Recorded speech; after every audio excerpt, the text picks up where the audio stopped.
What's up, everybody? We've got day 2, the Ashley Benefield trial, where we had some hostile witnesses. One main one that will be highlighted in this video, but also some witnesses that were hostile toward the state that I'm not sure why they called. And then near the end of the day, the judge very clearly and unabashedly slams the defense lawyer after sending the jury out of the room to reprimand him on the record. It wasn't good for him. But how did it affect the trial? How's it going? How far along are we? We're going to get through all that. We're going to answer all your questions. Make sure you guys hit the like button and let's get to it.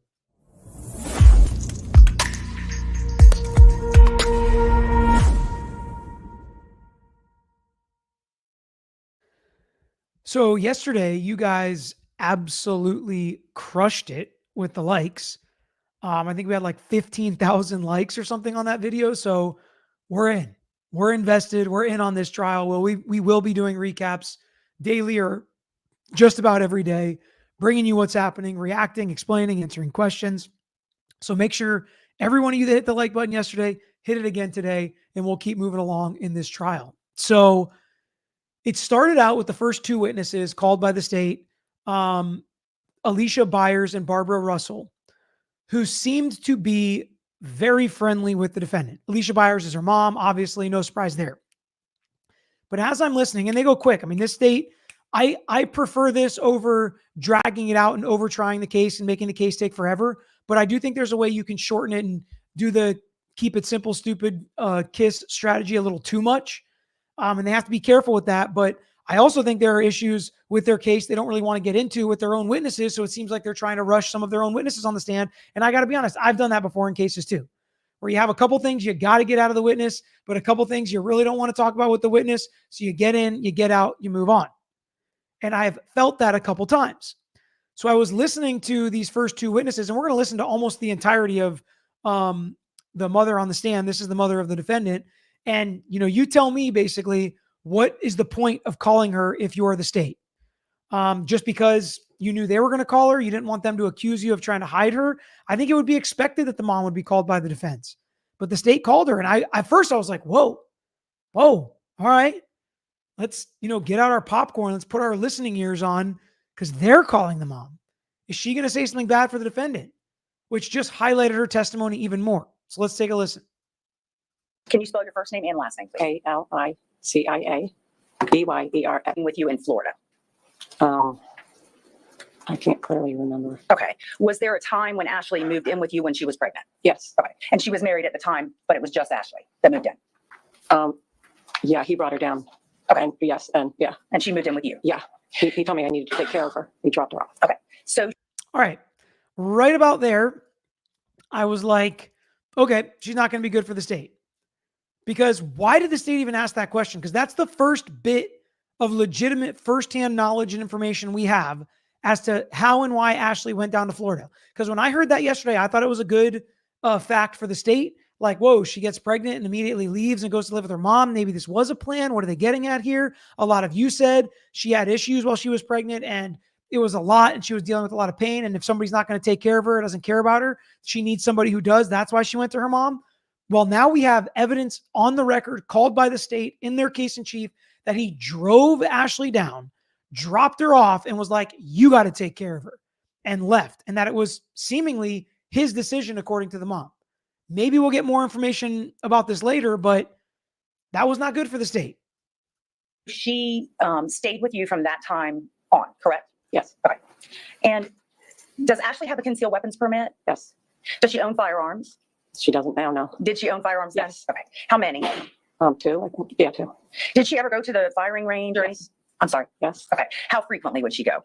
Well, we did all the courses to get the concealed carry, and I don't remember. Okay. And very shortly before the shooting, she went to the shooting range with your neighbor, correct, John Fantz? I don't think that was close to that time, no. So it may not have been close in time, but they have gone together?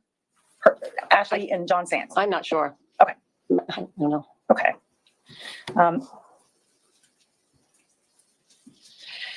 And you and your daughter obviously are very close. You lived together, just the 2 of you, right, for a while. Mm-hmm. And then once the baby was born, the baby lived there with you. Correct. Correct. Okay. And around that time of the shooting, were you planning to move to Maryland? Yes. And you had a house that you inherited in Maryland? It was the house I grew up in. Okay. And you inherited that house? Yes. So your plan was to move to Maryland with Ashley and Emerson, the baby? Mhm. Okay. And Doug, Ashley's husband, was also moving to Maryland? He was moving somewhere else. He was, yeah. Okay. He had found his dream job. So he was moving to Maryland, but not moving into your same house? Correct. Okay. And he was packing up to move at the same time you were? I assume so, yeah. But he was coming over to help Yes. you move? Yes. And on a regular basis, almost every day, he was at your house? Maybe the last week. Okay. Yes. Helping move boxes and things like that? Yes. And you all rented a U-Haul, right? So he was there basically daily the last week, which I found is an important fact. Somebody rented a U-Haul. I don't know who. It was in your driveway, though, correct? No, it was not my driveway. The day that the shooting happened, was it in your driveway?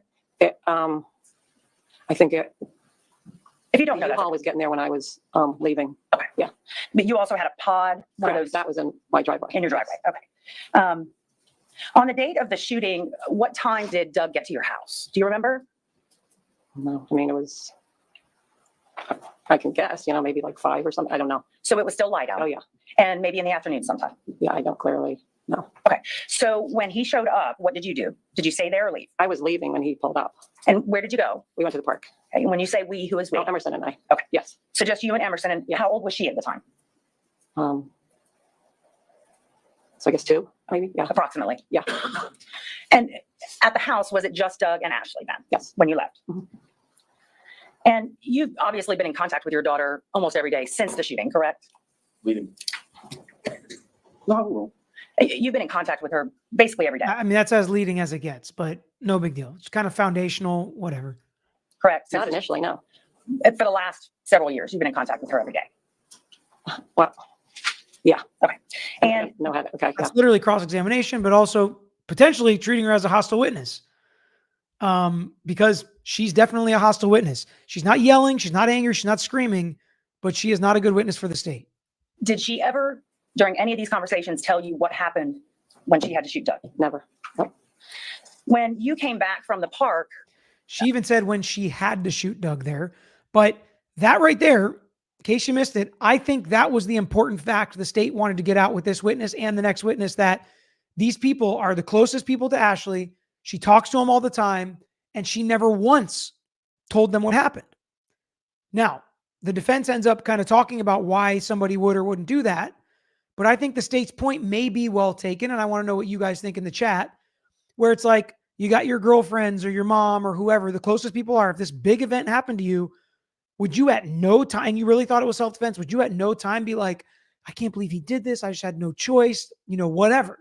I think that's what the jury's trying to plant, and maybe the other female jurors and male jurors' minds. Like, what would you tell to your closest friends? Would you really say nothing? And we'll wait and hear how her defense team handles it. But I think that's, the big thing they wanted to get out of this as the state. I'm assuming she was already in the squad car, or she was already with law enforcement? I have no idea where she was. also staying. So at the time that the shooting happened, she didn't tell you what happened? No, Correct. we've never talked about it. And No problem. to this day, you've never talked about it? No. Thank you. No further questions. That was it. And the cross is basically, you took your granddaughter to the park all the time. This wasn't like a one-time thing. Ashley didn't instruct you to take her out of the house and get out of the house. Because again, these little factors that might not seem that important, the state kind of wanted us to think that. I felt like the state wanted me to think Ashley had this plan. She got her daughter and mom out of the house so she could do this deed. That's gone now. And it doesn't even seem like the state's trying to argue it. BB, lawyer, I am confused about what the state has to prove. That she was not abused or that she was not in danger at the time of the incident. Also, I live in Orange County, nervous I may get called jury duty for Sarah Boone. Well, if you've been paying attention to the case, you might not be able to even be on that jury. But so they have to prove that she obviously did the deed, which it seems like everybody's admitting at this point, and that she was either not in fear of serious bodily harm or death at the time of the incident, / because of the battered spouse syndrome, that her fear was not reasonable, even knowing the context and the previous physical or emotional or abuse that may have put her in fear in the past. So there's additional context than just your average everyday self-defense case with the battered spouse syndrome based on the history and the domestic relationship between the victim and the defendant. Dorothy, why does Ashley get to hear the sidebars with headphones? Is this a Florida thing? Please explain. So I've never seen a judge say no, a defendant can't be involved or listen to sidebars. It's their right to be involved in their trial. They should be able to hear what the arguments are. They should be able to hear if what their lawyers are saying is correct, right? Their life is on the line. Their liberty's on the line. Some don't want to, some don't care to, some lawyers don't push it. And there are different ways to do it. The defendant can walk up. Sometimes they can't walk up because they're shackled. I don't think she is, but there's another easy way just to listen to it on here. So a lot of times we try to find the best way to let the defendant be as involved as they want to be in their defense. What's up, Miss Melody? January. If the prosecution calls a witness, doesn't it limit the defense's scope for cross? Sometimes judges don't care because if the defense has a right to call them anyways, they'll give them more leeway with cross, but you don't have to call them because the defense can still just call them in their case in chief. So it really doesn't limit the defense to call a witness. I never felt like that really limited the other side if they have the right to call that witness on their own. All right, then we get to Barbara Russell, who is a licensed mental health professional. Ashley moved into her house for like 8 months at some point. They talked all the time. They seemed to be friends. She was not friendly to the state either. But basically what the state wanted to get out of her was Ashley never told you, her very close friend who she lived with, what happened that night either. She confirms, never talked about it once with her. But then on cross, the defense gets this question out that I think, clears the air in my world and in my mind, but I want to know from you guys, the lay people, is this a good enough explanation as to why somebody wouldn't tell their closest friends and family members about a night that affected them so much that they believe was self-defense? And this is kind of the explanation here. So let me know what you think about this. To discuss the facts, correct? Of course, any good lawyer would do that. Good morning, Dr. Russell. I have a question from your own personal knowledge. You're aware that Ashley's lawyers instructed her not to discuss the facts, correct? Of course, any good lawyer would do that. So I'm kind of surprised that was able to come in. It's hearsay, potentially waiving part of the attorney-client privilege. There are some arguments I could have made about it, but I guess because the state's making such a big deal, maybe the judge felt like there was an exception it could fit in to explain. But that's basically the explanation. You're aware her lawyers told her and instructed her not to talk about the case. We've heard multiple times, and it pisses me off when I hear it, and we'll talk about it later, that she was almost immediately getting lawyers. And by the way, if something like this happens and you're claiming self-defense, you should get a lawyer right away. And she confirms her lawyer told her not to talk about the case, and Russell says any good lawyer would. Is that enough for you as lay people, as not, attorneys that have practiced criminal defense and prosecuted cases and understand how this works and don't think people are guilty just because they hire a lawyer, but lay people out there who maybe haven't had as much experience with the law or the legal system, do you think that's good enough? Okay, see, I see some of you guys saying, I don't buy it. I can't believe she didn't explain it. Some of you are saying, absolutely, it makes sense. Yep, Denise, that's good advice from a personal injury lawyer as well. So I do like hearing how you guys feel about this stuff and understand this stuff. Is that the dancer or the dancer's mom? I know nothing about this case. This case hasn't hit national eye yet. It's pretty big, in my opinion. And today was a very anxious day. It was a high energy day, a lot going on, a lot of issues, a lot of things happened legally in the case. I felt like I was, learning and reacting in real time, listening to this. And that doesn't always happen with the cases I watch and listen to. So the first witness was the dancer's mom. This is the dancer's friend. The dancer is the one that's the criminal defendant. Peter, my daughter wants to get her paralegal certificate. Is this a dying trade? Can't AI do this work now? I think a good paralegal is always going to have a job. I think we're always going to need paralegals to assist, to bounce ideas off of, to help us draft things. I think AI can take the place of maybe some legal assistants, maybe some law clerks even, but I don't see AI really taking over the legal industry like some people do, but I don't. Jody, thank you, Peter. Love this channel. Love your delineations, explanations, and never-ending dignity and honor. Much gratitude. Thank you, Jody, so much. I love it when people reach out and tell me things like this because, a lot of times there's some negative stuff too. And I take this stuff seriously and I try to do my best and I try to stay unbiased and just tell it like I see it. And I know people aren't always going to agree with me. In life, that's how it is. And I get along with a lot of people I disagree with. So I appreciate that because I'm sure Jody and I have probably disagreed on a case or something with all the hours I've been on YouTube. Adam, Peter, there was a few questions that commented on the fact that She never told why she killed him. Is that legal? So telling her friends, yes. The fact that she didn't talk about it, fine. Yes. But we know she told the neighbor right away because he said it on the 911 tape. We know that's what they're arguing. The defense said it in opening statement. She just took her lawyer's advice and didn't talk to anybody about the facts of the case because she didn't want it to be twisted and used against her. And guess what? Twist and use law enforcement and the prosecutors would have done. Let's see what else we got. He tried to get into some of her conclusions. I'm surprised he didn't get into that more about what Ashley's disposition was, what her demeanor was like. This was really big for the defense. Again, with a state witness. And this is kind of, outside the scope of cross if you want to argue that, but there was no objection because I don't think it's a good objection when the defense can call her on their own. But she was able to talk about how she saw and talked to Ashley the day after. And while they didn't talk about specifically what happened, she was able to view the injuries on Ashley and talk about how they were different than the day before the incident. 21, picture of Ashley Benefield that was taken on the day of the incident. Yes. Matt Broeder. Yes.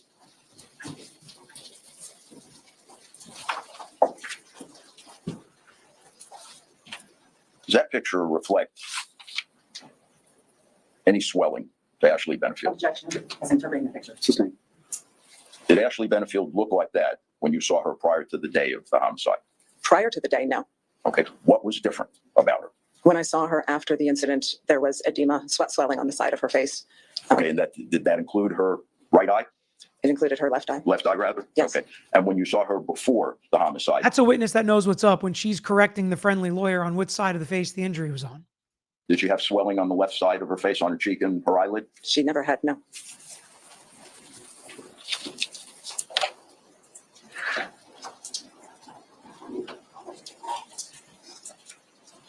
In fact, when you saw her immediately following the incident that morning at about 1 a.m., was there any indication that by Ashley that her head was hurting? Objection. Here's a Sustained.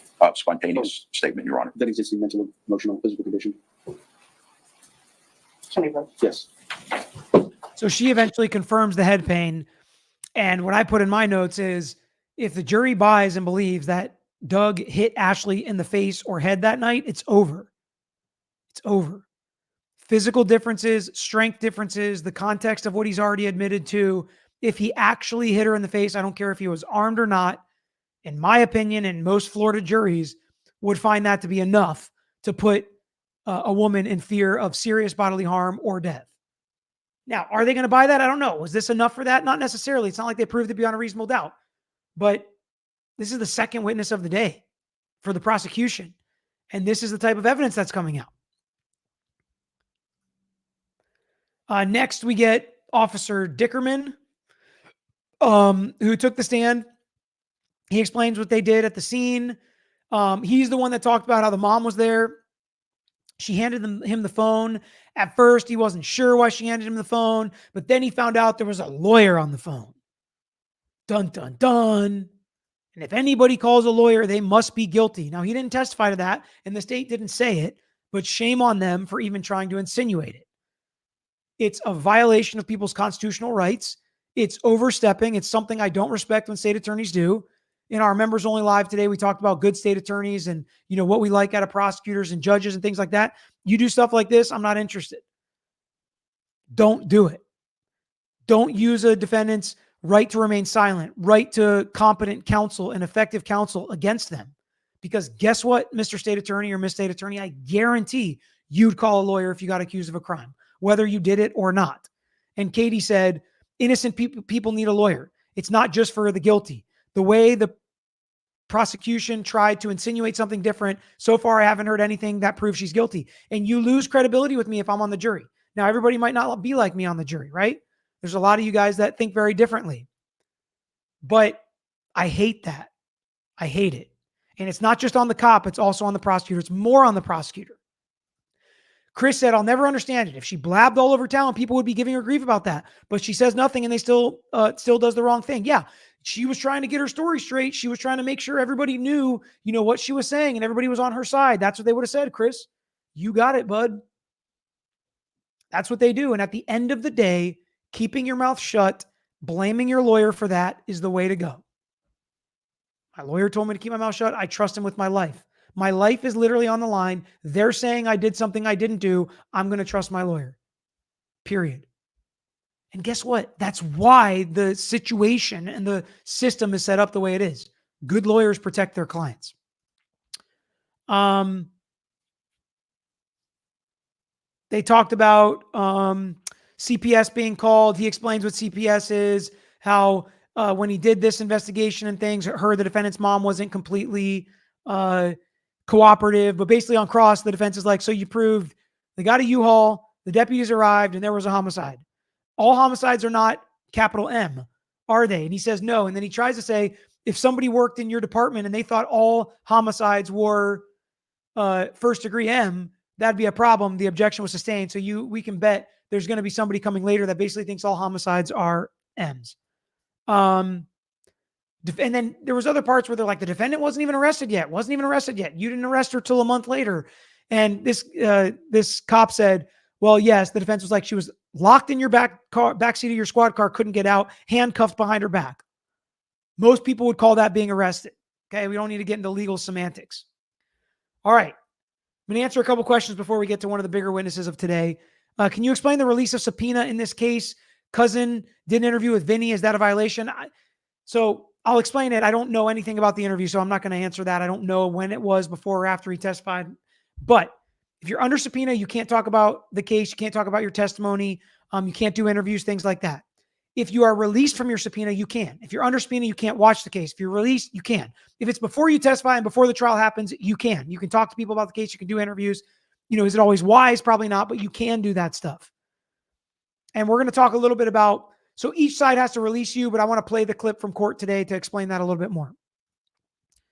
All right, so on direct, I thought it was pretty straightforward. She's a family law attorney for Doug. She wrote a letter to try to get into contact, see what was going on. They didn't know that the baby was born. Temporary injunction filed by Ashley was denied. She explained some interactions with them. She was surprised how nice they were to each other. She told Doug Ashley was setting him up, which I didn't think was appropriate testimony. Then this was an interesting part. Ashley signed the agreement that this lawyer drew up, giving more of a timeshare for this victim, Doug, to have with the child. So if her grand plan was to keep Doug away from the child, why would she sign this agreement voluntarily? Like you want to see a knockdown, drag out battle, which this lawyer said this was, go look at the Adelson case. They weren't giving an inch. They weren't signing any agreement extending more time unless there was some kind of quid pro quo. And we're supposed to believe that Ashley Benefield, this, mastermind who really wanted to take Doug away from the kid away from Doug, would sign this agreement giving him more time. And I know people are going to start saying, like, Peter, it feels like you're leaning towards the defense. What's making me lean that way is I'm thinking about the case through the lens of the prosecutor and what you told me as the prosecutor and your motive and your theory. And when you present evidence that doesn't line up with that, I start to have a problem. The defense doesn't have to say a word. If you're inconsistent and you don't prove your own case, it doesn't matter what they say. So you always start out on the side of presumed innocent, or I should say I do. Then I'm pretty sure, and Darling said, the way I heard the testimony is that Ashley filed for divorce. I thought the defense told us Doug filed for divorce. I could be wrong. I could have missed it, but that's what it sounded like to me. She said Doug was never angry, was always just matter of fact. What a great guy he was, which he may have been. I don't know him personally, but it was weird to me that she was able to just kind of talk about his personality like that. The defendant kept objecting, saying she was editorializing as a lawyer and not even answering the question, just going off on a narrative. She didn't seem to like that. She even kind of rolled her eyes and looked at the jury a couple of times, which I was like, okay, they're going to battle when the defense lawyer gets up to cross her, and battle they did. We're going to listen to a pretty big chunk of that. The defense started out and said that she has a duty to disclose if any false statements were made and reads these legal rules. Then they go to lunch, and after lunch, the judge is like, yeah, you're not going to be able to ask her if she violated rules. What he was trying to get into is They answered certain discovery, I think, in writing. Then in his deposition, the defendant admitted to certain things. And I think they were the aggressive, violent types of things. And she, as a lawyer, never wrote to correct the record, the public record in a family law case. And the judge did not allow him to get into it. I think that one could have kind of gone either way. Then we're going to listen to them kind of start arguing with each other during her testimony.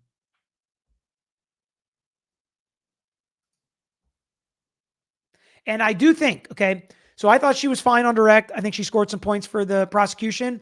On cross, it got very heated.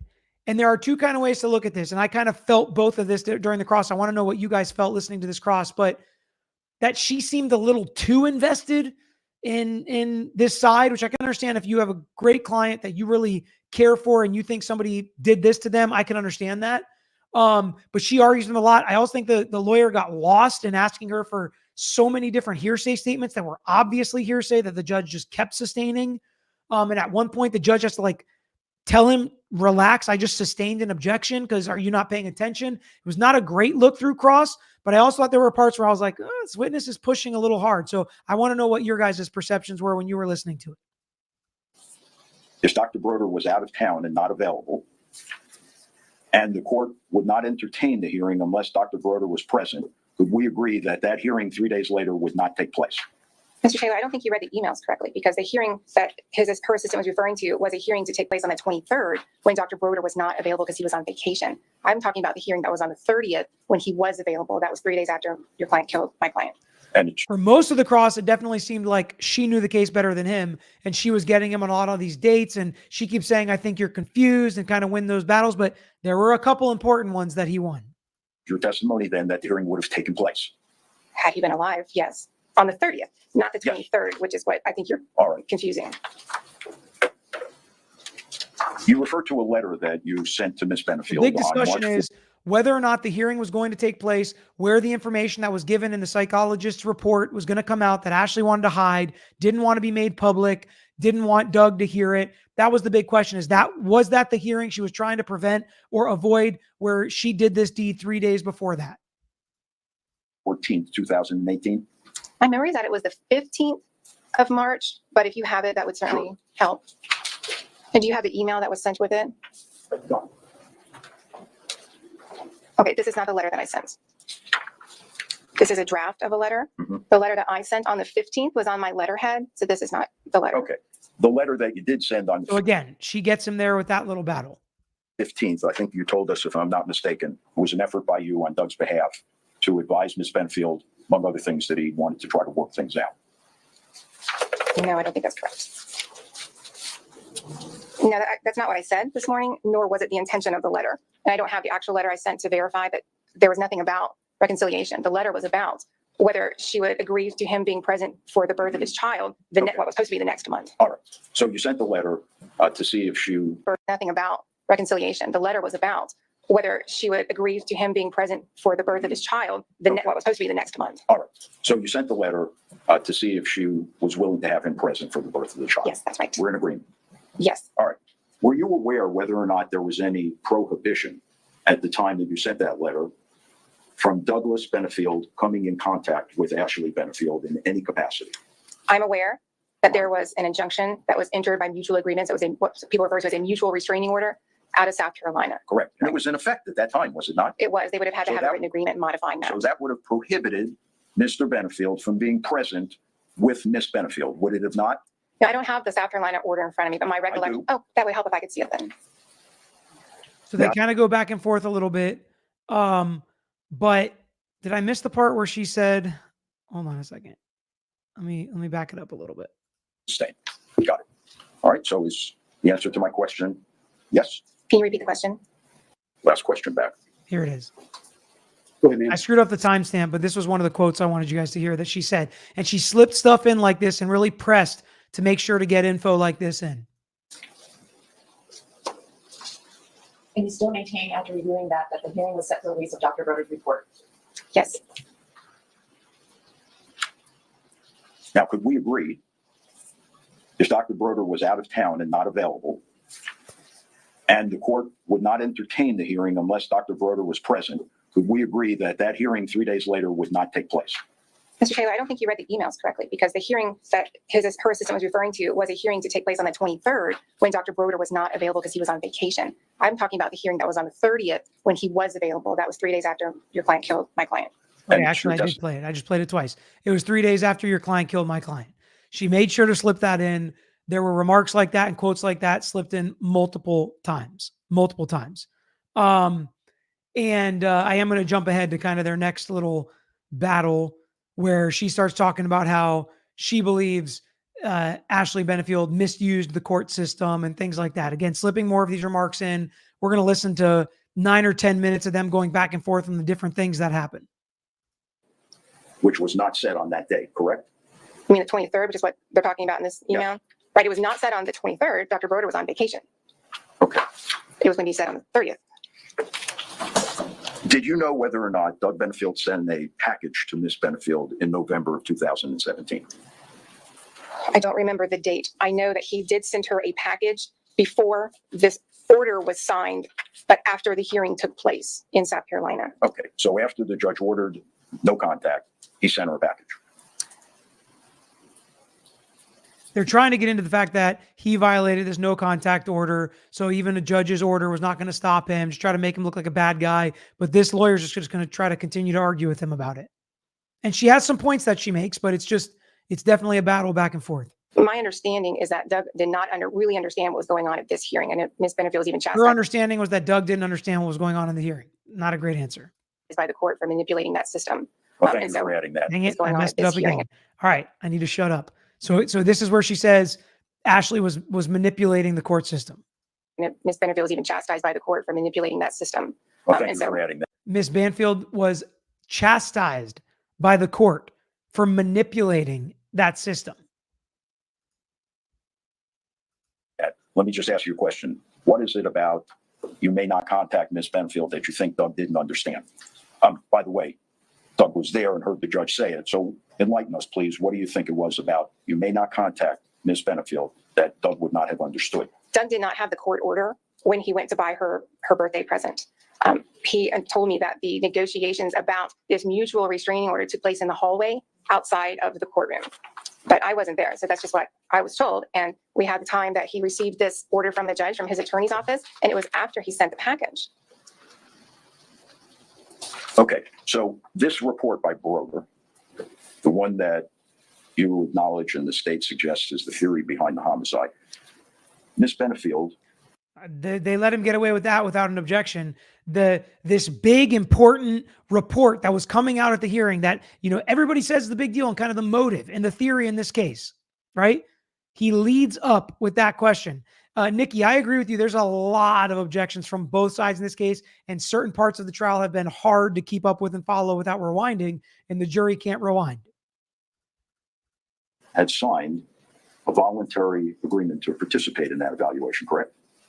It was not court ordered. Isn't that what you told us? It was not court ordered in the family law court. So I don't know what she signed. She voluntarily participated. I don't know. You're going to have to talk to the Manatee County Sheriff's Office because it came out of that office or the CPT office. Well, you were the lawyer. I mean, if you both signed something that you voluntarily agree to do, come on. I don't like this type of quibbling personally. For Mr. Benefield, was your client ordered to participate? I don't know that we're in agreement with the word ordered. So when I think of an order, I think that a judge has ordered people to do something. And so we had filed a motion for a psychological evaluation in a family law court. And so if that judge had signed the order, that would have been an order. So my answer is I don't know if either of them were ordered to participate. Why the quotes? The answer is no. If you were never ordered by the judge and there was no signed order, there's no order.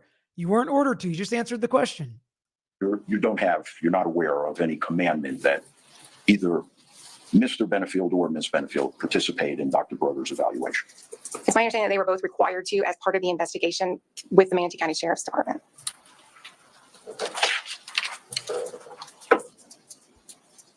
Give me just a minute, Ron. Yes, sir.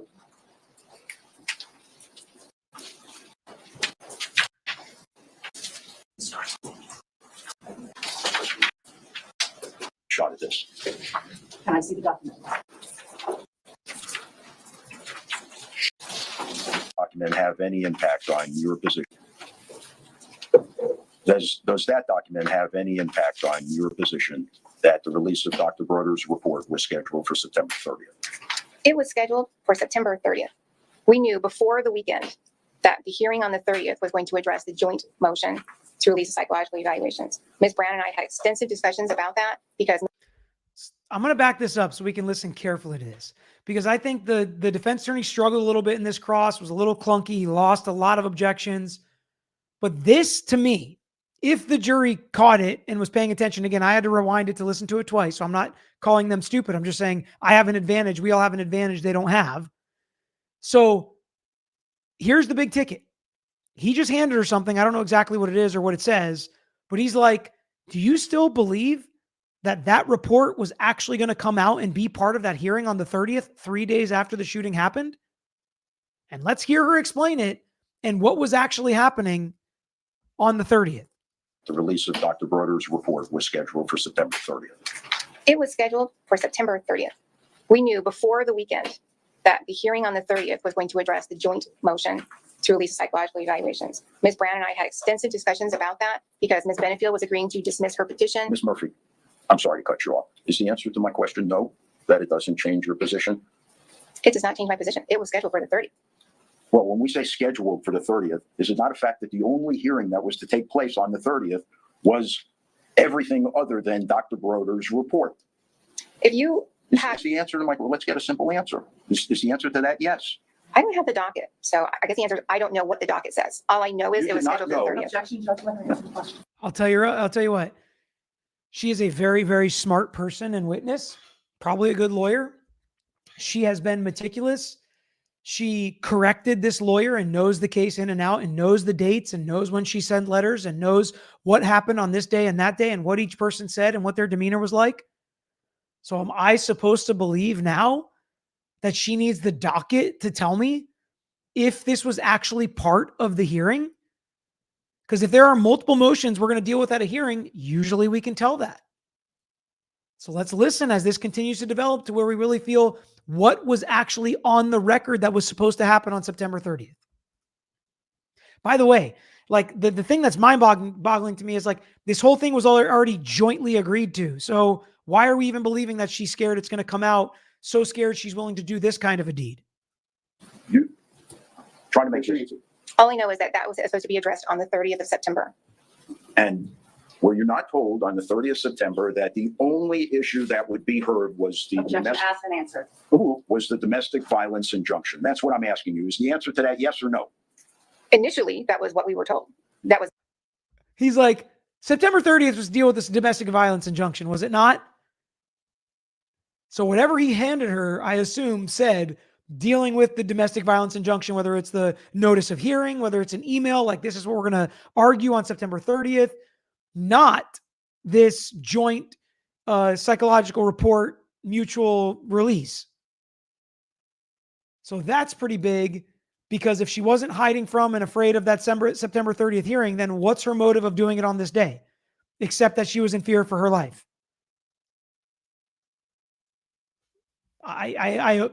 If this is true and what's getting across, you guys tell me, are you seeing the same thing I am? Because if the jury missed it, then it's not effective. not the case by the time we got to mediation. The situation had changed. Yeah. And do you have any documents that you brought here today to support your contention and the state's theory that the release of this report was the incentive for Miss Benefield to kill Douglas Benefield? Do you have any documents that show that that correspondence with the court's judicial assistant was wrong, and that Objection, compound question. and that the only matter being heard was Objection, not compound question. the domestic violence injunction? Sustained. Do you have anything that supports that the release of Dr. Broeder's report was scheduled for the 30th? I don't know what documents you got from Ms. O'Donnell's office. However, I did provide Do emails. you have any documents here today? I didn't bring anything, nor was I asked to. Okay, You should so have you the knew emails. what? You knew you were coming to court. See, these kind of like little sneaky answers, these dancing answers, trying to, not get hit with these questions. I didn't bring any of the documents. I wasn't told to bring any documents. He's like, are you being intellectually honest with me? And I've had witnesses do this too. It's like, do you expect me to believe that you have proof of this and you just never provided it as a lawyer? Or to testify before the jury in a homicide case Objection, badgering. What answer your question? that the incentive for Miss Benefield to kill her husband was the release of this report on the 30th. You don't have anything to support that other than what you've told us? Sustained. That's all. Don't I consider disagree your with the normal judge sustaining that. I think that's a perfectly reasonable question. I think that answer shows a lack of credibility to me. The state does not have a redirect. When the judge and everybody asked if she can be released, the state said yes. The defense says absolutely not in front of the jury, which is probably technically inappropriate. You should not add those qualifications. You should just say no, like he said with a lot of the other witnesses, even though usually he says yes, sorry, no, but that's okay. And then the judge explains, and this lawyer's like, I was never served by them, judge. So I shouldn't have to be under subpoena because I wasn't served by them. You have to do that in the proper timing. And the judge, I think, kind of came to the defense of the defense here, which I found interesting and kind of surprising. And listened to him explain it to this witness how it works here in this courtroom. is of no moment to me. I asked, could you be released from a subpoena? The state said yes. The defense says no. That's all I need. So, Ms. Murphy, you are not released from your subpoena. The obligations regarding the legal sequestration and full statutes. All right, I want to hear the whole explanation from the judge. My position is when a witness is subpoenaed to court, and the reason I ask each and every time, can this witness be released? Because I believe witnesses are subpoenaed by the attorneys on behalf of the court. So whether He believes the court is subpoenaing witnesses. Not all judges agree on this, but he's saying if you're here, it's because I'm saying you got to be here. So if either lawyer wants you to stay, I'm going to tell you you're still under subpoena, and the court has the power to do that. we're subpoenaed by the state or the defense is of no moment to me. I asked, could you be released from a subpoena? The state said yes. The defense says no. That's all I need.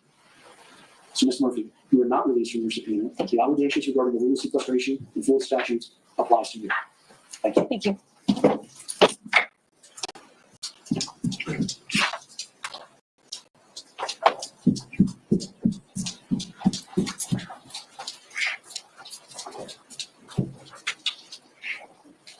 All right, the witness has been excused. Mr. Taylor, you wanted to approach, but the jury's out, so I figured might as well just take care of it now. Sure. So now I So- want to hear this lawyer wants to make some arguments about that lawyer.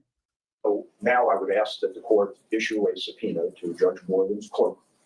The court may recall that we had an in-camera hearing where the court quashed the defense subpoena to Judge Moreland's JA and told me that there were better ways that I could prove my case and that the court shudders to think what would happen if every JA were subpoenaed.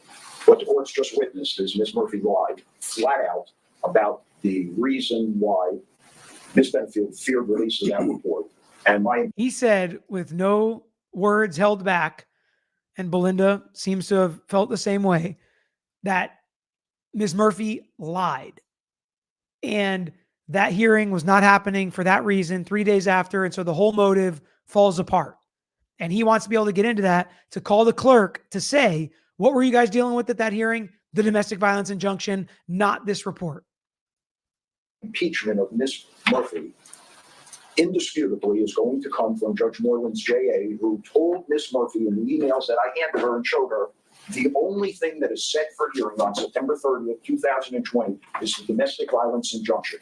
Nothing else will be heard. In fact, I'm going to read for the record. I'm going to read the one-sentence email that was sent. The reason I'm going to stop you at this point is you're referencing arguments that were made in camera. The state was not present at your request in order to preserve trial strategy of the defense. So he basically says, we had this in-camera hearing. The state knew about it. It's different than YSL because they told the state about it. The state knew about it, and they had a good reason to do it in camera without the state because it was a defense strategy. So, but in order for us to have this whole conversation, the state needs to go. So he unseals everything that happened. The state gets to look at it before we kind of finish this argument, but you see where he's going with it. Next is Officer Gillum, who basically says Ashley complained that the injunction was violated. He doesn't really seem to believe her. She asked him to arrest the victim in court in front of the judge. It was a weird request. He had never gotten that request before. And so he found it weird. And then on cross, the defense lawyer is just struggling horribly to try to ask these questions, continues to get objecting to hearsay. I want to show just a little bit of it to show like sometimes this can affect the trial. And I've had jurors come and I've interviewed jurors after trial. I just interviewed a juror recently that sat on a different trial. And he was talking about how unprepared the lawyers seemed. And it was just hard to follow the case and even go with them because of how unprepared. I'm not saying this lawyer, I think, has done a really great job at times and then struggled through other times. And this was just a kind of a part of a struggle. any other agency to this package that was sent to Ms. Benefield? Objection, your side.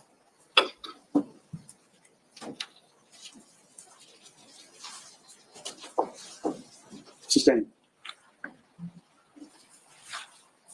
Did you tell Mr. Benefield that you would be able to unfound the case if he sent you the receipt? Objection, your side. I'm asking him if he told Seriously. Mr. Benefield. Can you please approach? Did you tell Mr. Benefield? Can you please approach? Can you please approach Oh. the bench? Sorry. He like has to say it 3 times. Please approach. Please approach. Please approach. I don't know if he didn't understand or didn't hear or whatever, but not his greatest moment, obviously. And this stuff happens in front of the jury. And what does the jury think and feel about it? We don't really know. We don't always know. But I like to get a gauge of what you guys are thinking and feeling about it because that's usually finger on the pulse type of stuff. So then we get to, he didn't put the stuff about the, Ashley wanting to arrest Doug in court in front of the judge in his original report, but he put it in a supplemental report. The defense made that seem nefarious, like he was trying to pin something on her, making it up. I think the state did a good job unwinding that on redirect, and then it just kind of got crazy here at the end of redirect.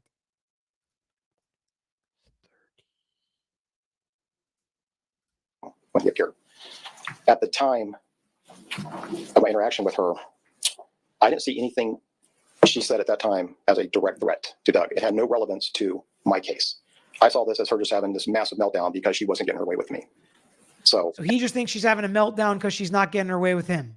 Shows you kind of what he thinks about her. And again, if the jury's seeing all these professionals, CPS, cops, nobody believing her about her complaints, how are they going to look at that? Are they going to be like, we're going to be with all these guys? Or are they going to be like, oh, they were mean to her? How's the jury going to view this? We'll see. at that point, it was just not relevant for my case. There was no reason, but circumstances have changed. I thought that's information that needed to be heard. Okay. So, and what circumstances? Obviously, Mr. Benefield is deceased at this time. And her words at that time may have had an entirely different meaning. I did not take it as a threat. I took her saying, I'll do whatever I have to do to keep my baby, you a-hole, as. So he didn't take it as a threat at the time, but now he takes it as a threat. My manipulation attempt for the court system, not that she was going to create any harm to Mr. Benefield. Now, she never mentioned anything like that. She was never any threats, but I just took that as a manipulation attempt. When she wasn't getting her way with me, it was a meltdown. And there was just no reason for me to put that in my supplement that she was having this massive meltdown because I wasn't going to buy into it. And so after He wasn't going to buy into it. she murders Doug Benefield, you thought it was relevant. I thought that was very relevant information that needed to be. And then the state in that question says she does that to Doug Benefield, and then it became relevant. No objection, came in front of the jury. Jury hears it. And did you reach out to someone about that? I did. Or did they reach out to you? I reached out to him. You reached out to Detective Warren, Yes. correct? Okay. Thank you. No further questions. Did Detective Moore direct you to write this up? Absolutely not. I wouldn't take orders from him to begin with. And He says, did Detective Moreland or whatever tell you to write the supplemental report? No, I wouldn't take an order from him to begin with. That's what he says. 2.5 years later, you remember that she said specific things. This will help me keep my baby if the judge sees you arrested, quote unquote. Yes, because it's a very, very bizarre comment I've never heard before in my career. That's like 600 something cases later. That's fair. That's all. Okay, can you be released from the So he did wait. He's did 600 other cases before he came back and uploaded that report. Sometimes it happens. I don't think he shied away from it at all. He's like, absolutely, that's what happened.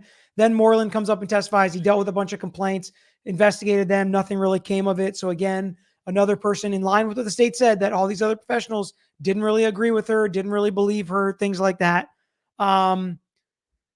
Before we get to the next witness, let me answer some questions. When a witness is obviously hostile towards one side, does that take away from some of their effectiveness with the jury because of bias? I always think it does. And if I'm prepping a witness, I'm like, make sure you don't go too far. Just be honest, answer the question. There's going to be some bad stuff that comes out. There's going to be some imperfect answers. That's life. We're going to deal with it. We're going to explain it away. We got to tell the truth. But when you push too far, sometimes you can lose credibility with the jury. Peter, I'm an RN in New York that wishes I had gone into law. Do you use nurse consultants in your firm? We have before on some nursing home cases, not a ton. I want to get into this field, even just per diem. I encourage you to do it. And if lawyers do use it, jump at it. I think it's cool. Who claims stand your ground but refuses to testify at stand your ground hearing? I find that bizarre. So people have done that. It's not that unusual, actually, especially if you know a judge and you think you're always going to lose, just save it for a jury. A lot of times lawyers trust juries more than judges, especially in situations like this. So it's not as uncommon as you might think. And Mandy followed up with, to be successful, don't you have to testify and tell a judge your side? Ashley refused. I don't think you have to.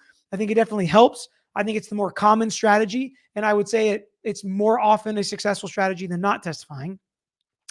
Chris, regarding the defendant not talking about the incident in Rittenhouse, didn't the judge get pissed when the prosecution raised the defendant's silence? Is it similar here? I think it is. I would tell them, I would probably say, no, you can't ask that or talk about that. The fact that she remained silent, but technically it's your right to remain silent with officers, not necessarily your friends. But yeah, I think it is similar, not exactly the same, because in Rittenhouse, I think it was more connected to law enforcement. How can you have asked and answered when the witness never actually answered the question he asked? Because sometimes judges forget, they hear and remember that the question has already been asked, and so they assume it's been answered. But you as the lawyer have to say, Judge, they never answered my question. I've had to do this. I've made this exact argument you're saying right here, Tara, where I'm like, Judge, I've asked this question 3 times. It hasn't been answered yet. They keep dancing or not answering my question. Absolutely. The prosecutor's irritating me with the interrupting objection and displaying her annoyance, frustration, so unprofessional and distracting. Alexis, somebody literally just said this about the defense attorney, and I was like, I do feel like it's kind of going both ways here. We're not going to get this video in under an hour, which I always try to do. John said, so how did the dancer supposedly commit this crime? New. So I'm going to do a case-by-case summary for a minute. At some point, I was supposed to do it today. I'm not going to have time to do it today. Hopefully tomorrow. We did the full opening statements. Basically, they're moving. The defense says he bumps her and kind of gets forceful with her. The state says it was just a normal moving day. She shoots him. And then the jury has to figure out, was it self-defense or was it not?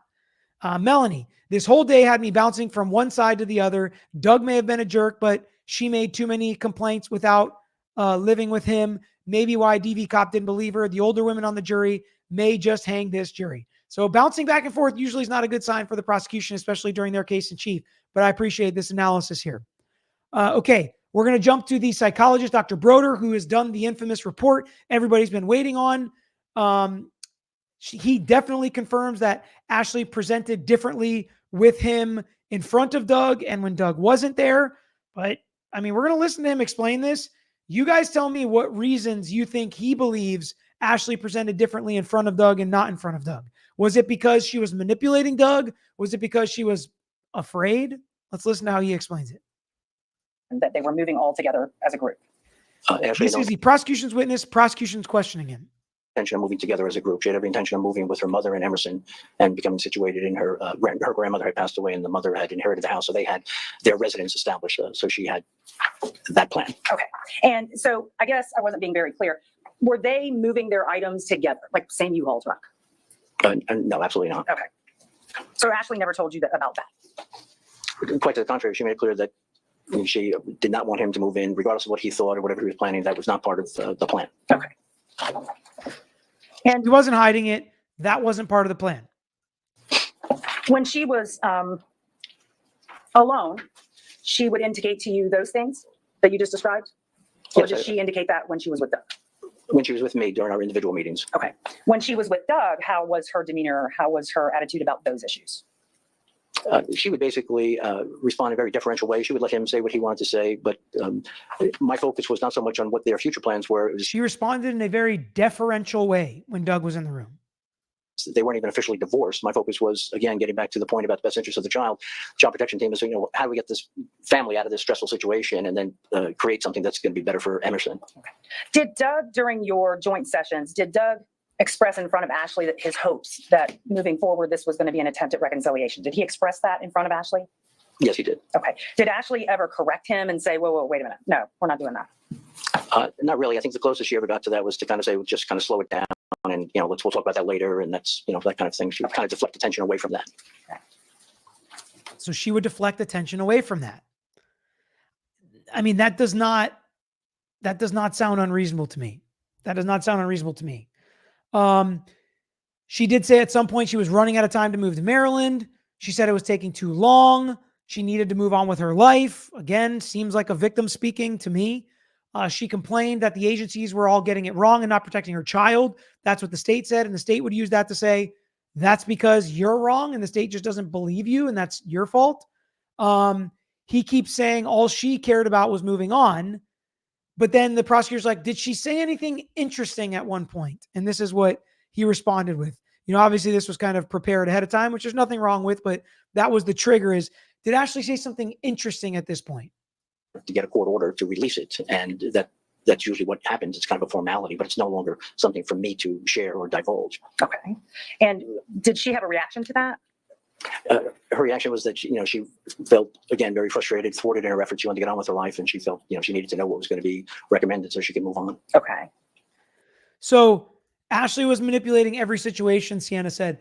And I see some people doing this, and that's fine. I'd be open to discussing it. And, hopefully we get a little more information about that. But so what's the point of her manipulation? Why did she allow him more visitation with the child? Why did she sign this joint agreement for the psychological testing to be released? Why did she tell him that she was moving to Maryland? Why does she, keep him involved in so many different ways, allow him to come over to the house to help them pack the U-Haul? Like, she didn't need to allow any of that. Legally speaking, if he was, battling to get custody and she had to allow him time with the kid, okay, but she didn't have to let him come help them move. It's just so strange to me how all of this happened. I don't get her manipulation if that's what she was doing. I don't think she was I was going to be maybe a little too far to say she wasn't good at it, but I am not, it's hard for me to follow exactly her motives and actions and what she was doing. And during that conversation, Mandy, it's way too early for a poll. We don't poll usually until after the defense rests their case. Maybe sometimes after the state prove their case, then after the defense, then after closing sometimes, but it's too early for that now. anything that that struck you as interesting during that conversation with her?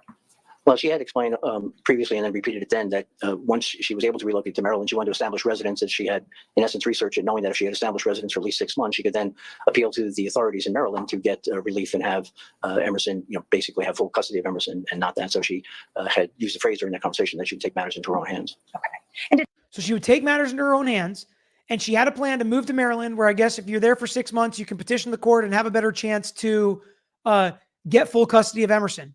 That sounds like a non-lethal plan to get custody of her daughter if that's what she wanted at the end of the day. And I see people saying the chat is divided, and I think that's fine. And I think that breeds good discussion. Let's keep an open mind for each other that see this case differently.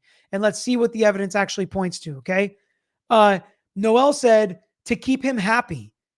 But if she was manipulating him and this was her end goal always to end his life, why was she trying to keep him happy? Belinda said she was placating him. Been there, done that. Right, like afraid of him. And then if he snapped and did something physical, that's why it escalated to where it would. I think that goes more in line with the defense's case than the state's case. Bethany said still using his last name 4 years after his passing and despite supposedly wanting a divorce before that. Legitimate reasons for this or tactic? I have no idea. Like, what would I advise a client to do? I probably wouldn't comment on it. It's a personal decision to me. Deferential, deflect. That sounds like fear to me. Reese's mom, that was my first inclination as well. Yeah, in a respectful way. Like, what do you think she's doing that's manipulative? I would like to read it too in the chat. Okay. So the defense picks up on the fact that he's saying placate and deferential and all that stuff, and they focus on it as well on cross-examination. So let's listen to some of that. This is the defense crossing that witness. So I think you told us, Dr. Broeder, that this policy of appeasement was designed by Ms. Benefield to basically placate Doug Benefield. I think I would use the word strategy. That was her idea of trying to. Yes, to placate him. In other words, to not set him off. She knew that he wanted to reconcile, so she wanted to kind of, I think, feed into that so he wouldn't, given her belief that he might hurt Emerson. Okay.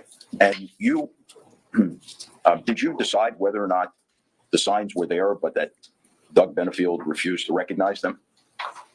That she wanted no part of a marriage to him?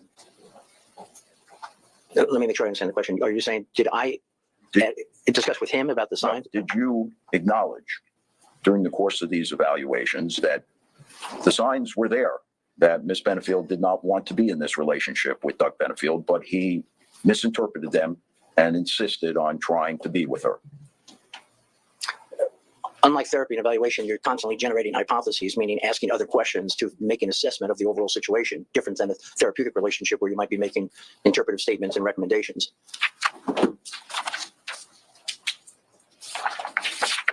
Well, let me ask you this. Did you consider that Ashley's position was that Doug was only interested in her and not in the child. I certainly considered that, yes. And that was Miss Benefield's position, was it not? That his sole aim was to win her back, yes. So, I mean, that's interesting too, as far as protecting the child and maybe not wanting him to be with the child just because if he was just after her and not the child. But regardless, at the end of the day, he basically says there were issues, right? And I think that was obvious through a lot of these witnesses is that there were issues between them. And he also, at the end, the defense attorney tries to slip in there that 3 different sources made complaints. 2 of them were professionals, objections sustained, but the jury heard it. On redirect, the state got up and did a good job saying, explain to me what a mandatory reporter is. So basically, if Ashley Benefield says anything to anybody that's a mandatory reporter, they have to report. So those complaints or reports aren't necessarily legitimate, which I thought was a great job by the state. The bigger issue is what Doug Benefield has already admitted to, but they did a good job playing down some of those complaints we keep hearing about. The next one is Dr. Jason Quintal, who is a mental health counselor, trauma resolution, expert, treating them for that. And he kind of explains what the dynamic was between the Benefields. Ashley was different when she was separate from Doug in terms of more descriptive of things that had happened between the two of them that troubled her. So some stuff that was scary. And we won't get into specifics, Sure. but That's the question. He's entitled to complete his answer. The defense is like, let him answer the question. But he'll have an opportunity to cross him to let him answer those.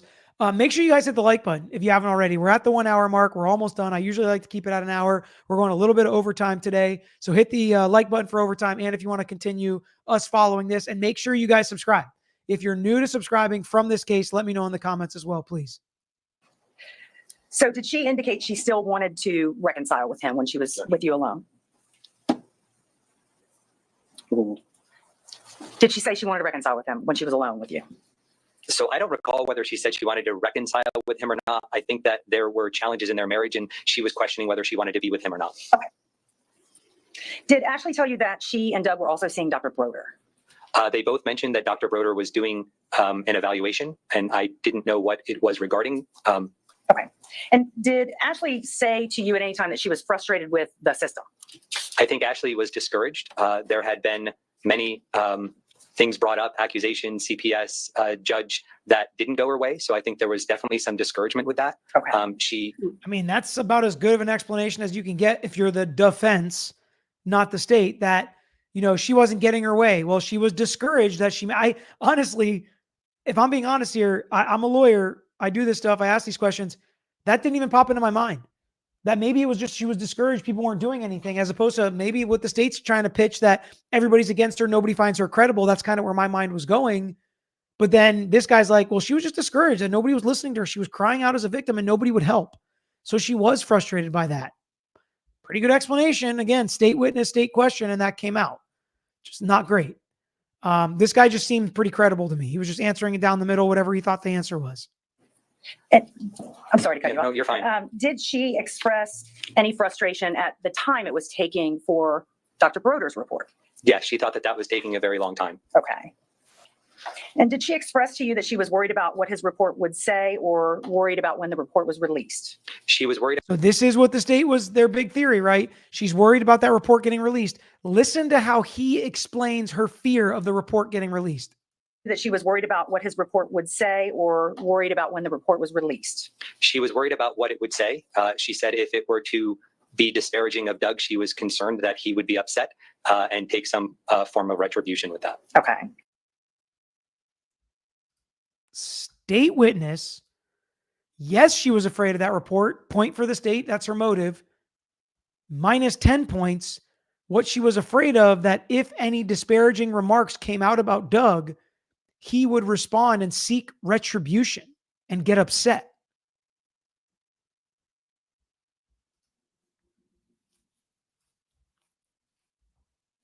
Not great for the state. The last time that you saw them was when? The last visit was on 9/25/20. Do you remember what day of the week? I'm going to jump ahead a little bit to where we get the interaction between the lawyer and the judge after I hit a few questions. Peter, did Doug hit a dog or not? The state has said yes. I think, we have to wait to see if it actually comes out. Sorry, the defense has said yes in their opening statement, but we have to see if it comes out in evidence. If we don't know she was in fear, then that is reasonable doubt. If we don't know she was in fear, is that reasonable doubt? I'm confused at this question.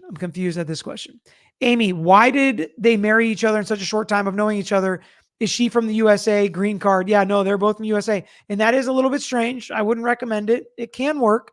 I wouldn't recommend it. But what I will say is both of them made that decision. So you can't really hold that more against one of them than the other, right? Mandy, the only way to get the baby out of the state is to let him know. Otherwise, it could be kidnapping. Could that be why she told him? Could be, depends on what they need or mean, but seems like she was telling him everything, right? He knew she was in Florida. He knew she was moving to Maryland. She was moving to Maryland to try to get custody after 6 months. Like, I don't see the urgency to take this step if it's all part of her plan. It seems like something had to happen that night. Maybe she got pissed at him. Maybe she was, worried about this report. I think that's why the state picked that motive, because that's the only really thing that makes the timing make sense. All right, so we're going to jump ahead about a minute on cross, where he starts asking questions, and then there's an objection. It's sustained, and the witness goes something like, and the defense lawyer's like, yeah, you have no idea. And the judge is pissed. Okay. Cross. Afternoon, Dr. Quintal. Hi. How are you? I'm doing fine. How are you? Good. So tell us why, when you met with them, Ashley was different when she was alone and when she was together with Doug in meeting with you. So Ashley presented that she was concerned about Doug. There was prior acts of violence, shooting a gun, no. Sustained. So the reason that's sustained is because it's hearsay, but if he's an expert, he should be able to comment on some of that, and some hearsay can still come in, but that is so damning for the state. And the jury heard it. She was concerned at that time meeting with him because of prior acts of violence. So if that's in her head and that's her psyche, subjectively speaking, she is in fear because of what she knows to have happened in the past. That's evidence coming out. Maybe there'll be more evidence of her being a master manipulator and manipulating him in every situation. And if there is, I'll try to point it out and we'll try to discuss it together. But I mean, the jury heard that. So now is where, after this objection gets sustained, he makes a facial expression, then listen for the lawyer. There's prior acts of violence, shooting a gun, no. Sustained. Okay, without? Yeah. Oh, you have no idea. Without? Why don't you go ahead, excuse me, Deputy, would you please go ahead and take the jury out? Remember, please don't begin your deliberations. You can't use your... Immediately, the judge is like, send the jury out. Send them out real quick. That's the scariest tone somebody can have, because they're bottling it up at this point, which he should do. He should not ream him out in front of the jury. So I respect the judge for that. I do think this judge maybe went a little bit overboard with, everything that he did. And the lawyer knows it's coming. He doesn't seem to care that much. He should not do that, by the way. You should not say things like, oh, you have no idea. You should not comment on objections, whether you win or lose them. You should not give any indication you're frustrated at the court. It doesn't look good in front of the jury. It doesn't help you. So all that is the case. And I don't think the judge is wrong for reprimanding him.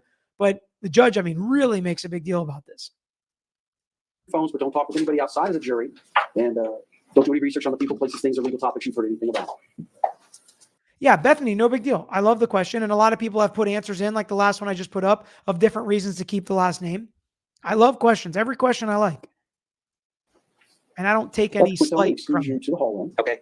Take my stuff with me. Yes, sir. He goes to the hallway. A reporter comes up, tries to give him a card, and he's like, no, I don't want that, which I thought was interesting, because the judge instructs him you can't talk to anybody now. Attorneys. Thank you. And before he reams the lawyer, it's almost like a cop who pulls you over. Do you know what I pulled you over for, son? That's basically what he asks the lawyer. He's like, you want to say anything before I start?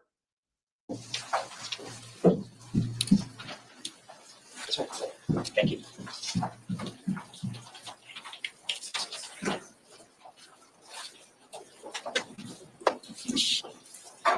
Mr. Taylor, is there anything you'd like to share before I begin speaking?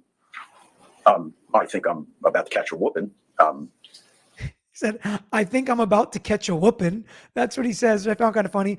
And again, I respect the judge, because at least he's doing this outside the the presence of the jury. The jury probably got no indication that he really got too mad about it, hopefully. And whatever he's going to say now is between all them. They're all professionals, and he should reprimand the lawyer and tell the lawyer, if you think he went a little too far, okay, I get it. I think there's a range of possibilities. I don't think the lawyer was really offended by it, but let's listen to what the judge says to the lawyer now. I'm not quite sure why, but go ahead. I believe that you expressed you're a veteran of over 400 jury trials. Yes, sir. This is all rhetorical. You can feel free to answer or not answer. My assumption is that you're familiar with trial process. Seems very unbothered to me, which most lawyers like him, 400 jury trials, criminal defense attorney, they are used to getting beat down and yelled at and people not liking them and losing trials and having hard cases, getting some big wins, that this doesn't faze most of the lawyers of his ilk, I would say. And procedure that you're familiar with, as you had mentioned earlier, the rules of professional conduct and decorum. I'm also sure that you realize that if this court makes rulings that you disagree with, whether it's a passing disagreement or a fundamental disagreement with a ruling, I would imagine you're aware of the fact that if ultimately your client is convicted, either you or another attorney or a public defender, if she's in. I heard some people saying he said the defendant's guilty. He said if she's convicted, which he's right, if she's convicted, he can appeal every single one of these decisions. That's how you do it. That's the respectful and appropriate way to do it. Will have every right to appeal to the Second District Court of Appeal every decision I've made from the minute I sat down in this division and started making decisions in this case, all the way through the end of the case. I also would imagine that I'm not the first judge that has made rulings that you disagree with. I would imagine I'm not the first judge that you have looked at up here and said, where in the world did he or she get that from? I would hope that you have not engaged in the conduct like you just did. It was inappropriate. It was unprofessional. We're going to take just a few minutes break. I have this position and I understand criticism. And I expect that. I have often said that I think my job early on as a youth sports referee and umpire prepared me well for the Imagine how brutal that is. Youth sports umpire, woof. criticism that comes with the job. However, those sorts of side comments are just, they're not appropriate. And I would caution you, sir, not to do that again. That's extrajudicial matters that have nothing to do with the case or the consideration of the jury. All right, so we'll take a 5-minute break. And I actually kind of like overall what the judge said. I like overall. Was it, a little overboard or a little bit more than necessary? Maybe. Overall, I respect it. I agree with it. He's right. He had a very respectful tone. He didn't scream at him.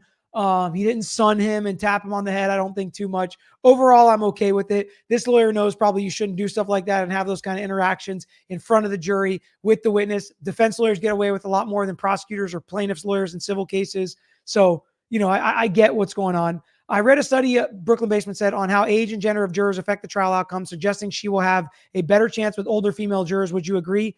Yes, generally I would agree. It's not a perfect science though. BB, redo it seems backwards, but state has to prove she was not abused in fear. If the jury is not sure, then reasonable doubt, not guilty. Yeah, if they think that she was probably in fear or maybe in fear, yeah, that's not guilty. Sorry, I didn't understand it the first time.